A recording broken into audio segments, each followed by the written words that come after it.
So last week I made a vlog. This was called Create More Sophisticated Art. And I just kind of explained what I was planning to do for 2024. That is to create a separate body of work, a new series of art, different from the current work that is shown at the Starry Night Inn, where most of my work is shown. This work is going to be more sophisticated, was the word that I used. I'm going to work on my overall themes, the meaning behind it, the color palette, the layers, textures, all of that fun stuff. Now, one of the comments I got was simply sophisticated. What the heck is sophisticated art? Sophisticated art is the combination of a deep understanding of the mediums being used, solid technical skills, and creativity. So the first step is you need to be knowledgeable.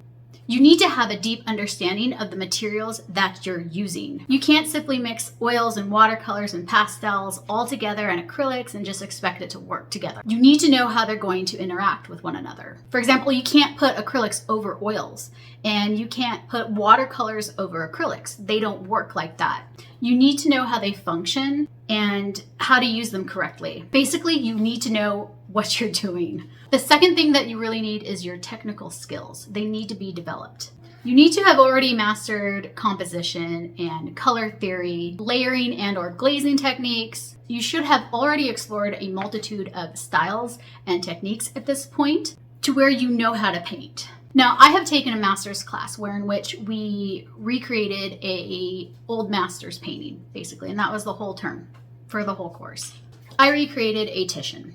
It's a wonderful experience to really take the time to study the old masters or study another artist and how they created their piece. And by study, I don't mean just sit there and look at it and look at their art. I mean actually physically do it. Try to recreate what they did. This really helps you to build up your technical skills.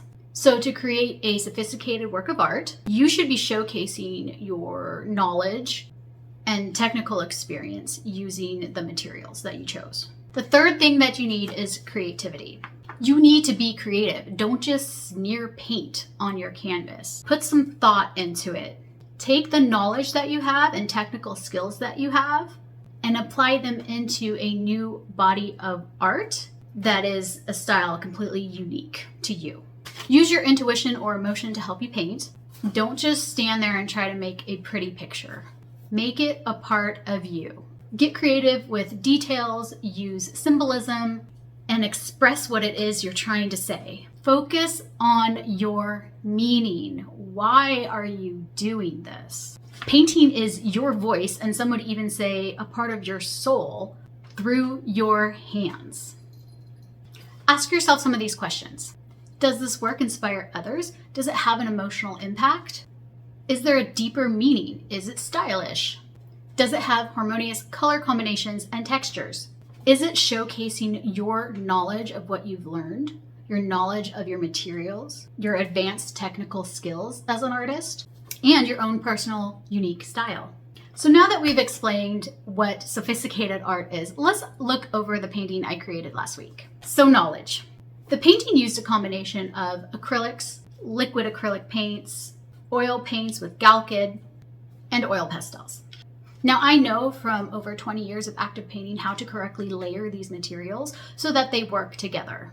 Now let's go over technical skills. I used a wide variety of tools in this piece to create different textures, both visual texture and physical texture.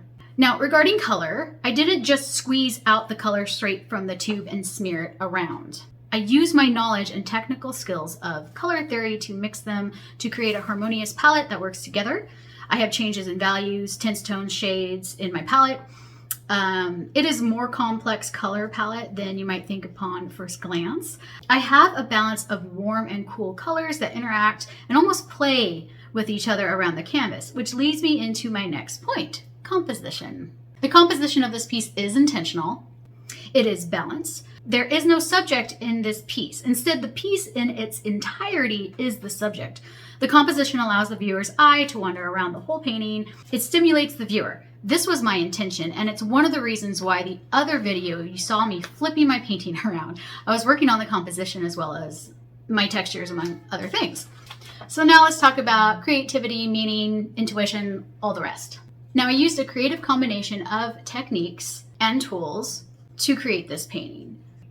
So I got creative with what I used in this painting, which include several paintbrushes, a rubber brush that's used for clay, a pine cone, plastic bottle cap and cans, a sponge palette knife, water bottle, cardboard, and even a makeup brush. Now, these items, whether man-made or natural, were also very intentional as they are a part of the painting's theme or meaning. Now, I did allow my intuition and feelings to help guide me, but I was also an active, conscious painter. There were times where I would feel out where on the canvas called for texture and what kind of texture and how much. Does there need to be a line there instead? Should I block in color or glaze it? Does this area need warmth? Should I cool it down? Other times I reached an almost meditative state and I allowed the brush to sort of take over while my mind was in the back seat. So you need to have a combination of these when you paint, and that's what I was doing. So I was switching back and forth between conscious mind and my intuition.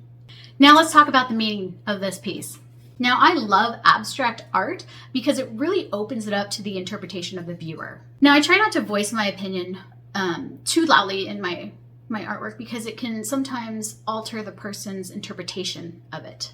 For example, my first really big body of work, both physically and how it was received, was called Humanoid. The Humanoid series contains large-scale portraits of individuals engaging in bizarre behavior with medical equipment and silhouettes of creatures overlaid on the individual, all while using a saturated color palette. Each piece depicts the relationship of various phobias and struggles that humans face. The silhouettes are reflections of these struggles and show a kind of symbiotic relationship with the human figure. Now, the feedback I got on these paintings were all over the place, and I loved it. I loved what people saw, even though these weren't really abstract pieces at all. It was still intriguing, and it was provocative. Some people thought they were vocalizing drug use or addiction, while others thought it was my own struggles with health. So when other artists say, I don't feel the need to explain my art to you, it's not that they don't know what they're trying to say. It's that they want the viewer to come up with their own interpretation of their piece. But today I'm just going to go ahead and explain to you what this painting here represents to me. So I did mention in the other video that this painting was going to be a landscape. And yes, it's a more abstract landscape at first glance, but it is a little bit more than that. For me, it's the struggle of man to walk the path between life of the future and the life of the past. Or in more simpler terms, it's the natural, more balanced world in which we came from into the world slowly consuming the natural world. Now, the distant shapes on the right sort of represent the future, the cities slowly overtaking the natural world of the past, which is on the left here. So in the previous video, you saw there was a humanoid figure here. I removed it because, one, it was too obvious as to what I was painting, and two, it appeared to be more of a negative entity. It was kind of slouched over, and I didn't like the vibe that that was giving off. I wanted the viewer to choose their own path in this piece and make up your own mind. Is there a way to have both? Is there maybe a more balanced way of life, sort of far off in the distance in the middle of the painting there? Perhaps, maybe. So there you have it, a rather brief sort of explanation of what sophisticated art is. Now, obviously, art is open to your own interpretation. You may see one painting that is more sophisticated while somebody else doesn't, and that's totally fine. Is this piece more sophisticated than my other works? Absolutely. My other works, as you can see, it's sort of flat, one-dimensional. There's not a lot of depth. There's no glazing. It's one medium. There's no deeper meaning. It's aesthetically pleasing. Great. And that's wonderful. Paintings don't have to be sophisticated to be good. They can just be aesthetically pleasing. Okay? It's totally fine if your art is not sophisticated. Most of my art is not sophisticated. You know, I love painting those wild, crazy colors. That's great. If that's you, you do you. Congratulations. You're an artist, and that's awesome. Just because it's not sophisticated doesn't mean it's not art. Thank you everyone for watching, and if you got anything from this video, please remember to hit the like and subscribe button. It helps out the algorithm so that I can get my videos out there and blah blah blah, you know, all that stuff. Check back again next week. I may or may not be doing one of these paintings with you, maybe live or step-by-step guide to really show you how to make your work a little bit more complex. So until then, everyone, have a beautiful day.